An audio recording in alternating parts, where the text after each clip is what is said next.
Namatay ang ating winner. Na virus tayo. Napakahirap pa na maggamot dito sa New Zealand mga lodi, kasi pag bibili ka ng antibiotic kailangan pa ng prescription. Ito yung gamot. Hopefully gumaling siya rito mga lodi. Ayan.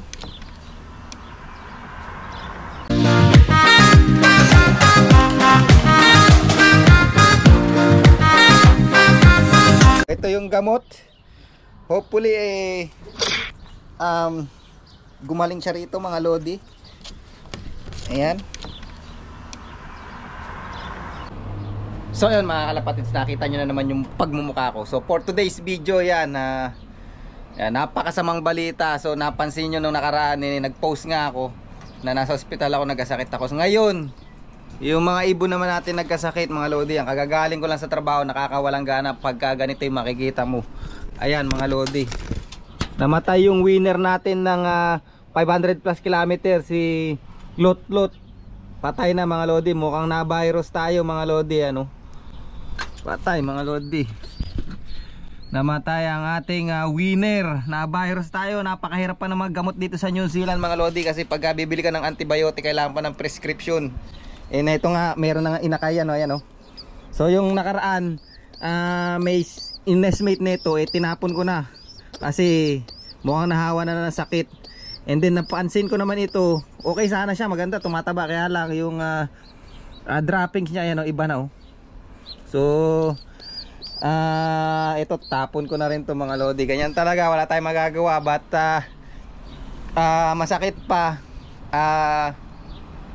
Ang senyales kasi hindi natin malaman kung adeno ba o rota ba o kung ano pa man yung sakit, kasi napansin ko na lang, actually yan ibon na yan, nag-aasawa na sila nung kapares niya, pati yung isang kak na nandito, pati si Kim Cam. Unang-una nagkasakit si Kim Cam mga lodi. Ayan si Kim Cam, oh. Ayan si Kim Cam mga lodi, ang blue bar na yan, yan. At ayun si Stubborn. So si Kim Cam unang nagkasakit mga lodi, nagsusuka-suka siya. So akala ko nung una baka kasi marami lang nakain dahil nga nagsusubo, kaya medyo nagsusuka. But napansin ko nung nakaraan, iba na dahil tumatalong ko na. Pero nagsusubo pa rin siya. Ngayon okay na naman yung itsura niya, mukhang nakasurvive. Hindi natin masabi, pero hindi katulad nung isang kak na kapares nung yung tatay ni Kim Cam mga lodi. Hiniwalay ko na rin yung blue bar. Napakagandang blue bar pa naman, ng pumayat na mga lodi. Wala akong magawa, napaganda pa naman nung tatay ni Kim Cam, pumayat na mga lodi. Mamaya ko na lang ipapakita kasi nagmamadali rin ako. Pupunta ako sa basta meron akong kukuhanan ng gamot mga lodi, antibiotic para dun sa kung ano man yung disease o antibacterial, something like that. So mahirap makakuha ng gamot na ganito mga lodi. So swerte tayo, meron tayong makukuhanan. But yun, inoobserbahan ko rin yung iba kasi isa-isa sila nagkakaroon mga lodi. Kung rotavirus kasi or adeno, kumbaga in just a day mga lodi, hawa-hawa na lahat eh. So yung mga young bird dapat meron na rin.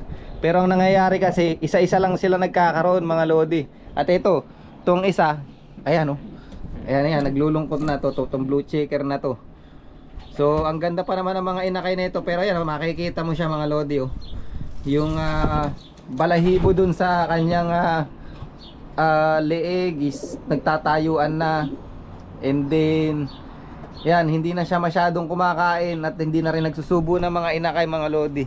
So far so good naman yung mga inakay, tinitingnan kong malalakas. Kaya nagtataka talaga ako kasi kung adeno talaga to o rotavirus, lahat to tinamaan na, pati inakay. Pero hindi kasi yung katulad nung hiniwalay ko yung tatay ni Kim Cam,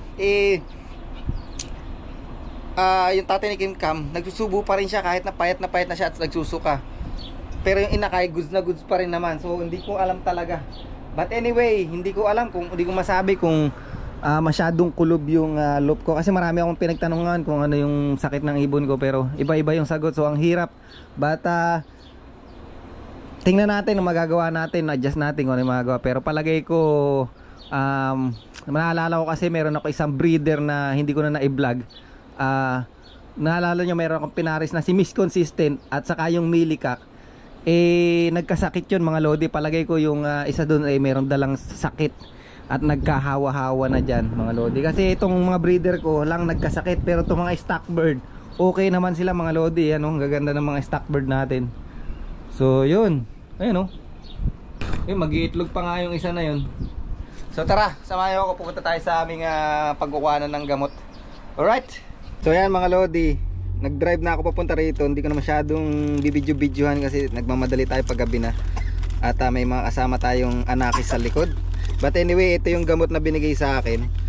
Medyo malakas daw tong gamot na to, antibiotic. Maganda-ganda daw to mga lodi. Ayan. So nangyayari din daw sa kanya yung ngayon nangyayari sa akin. And kahit na nag-vaccine sila ng salmonella, dapat pala nag-salmonella ako last time na vaccine.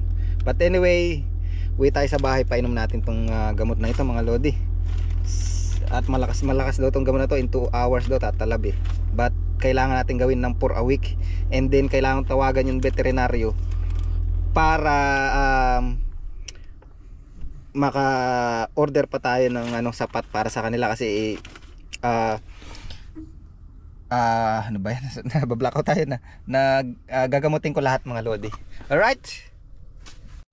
O yan mga lodi, ito yung tatay ni Kim Cam. Ayan, ayan, pumayat na siya mga lodi oh. So getting skinny na siya oh. Yan, pero kumakain pa siya, kaya lang nagsusuka na siya. So yung namatay, ganun na ganun ang nangyari. Nagsusuka siya, kumakain, nagsusubo pa sa inakay. Hanggang sa ayan, hanggang nang hina na ng hina, hindi na kumain, namatay na mga lodi.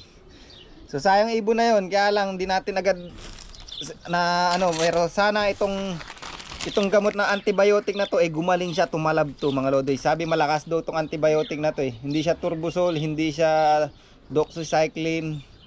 And then pagka bukas siguro tatawag tayo sa veterinaryo kasi kukulangin to, kailangan i-treat talaga lahat ng ibon natin. So ayan, napakagandang kak nito mga lodi. Yan, producer ko pa naman ang winner to, tong kak na to. So ito yung gamot. Hopefully gumaling siya rito mga lodi. Ayan. Huwag mong ilaglag dahil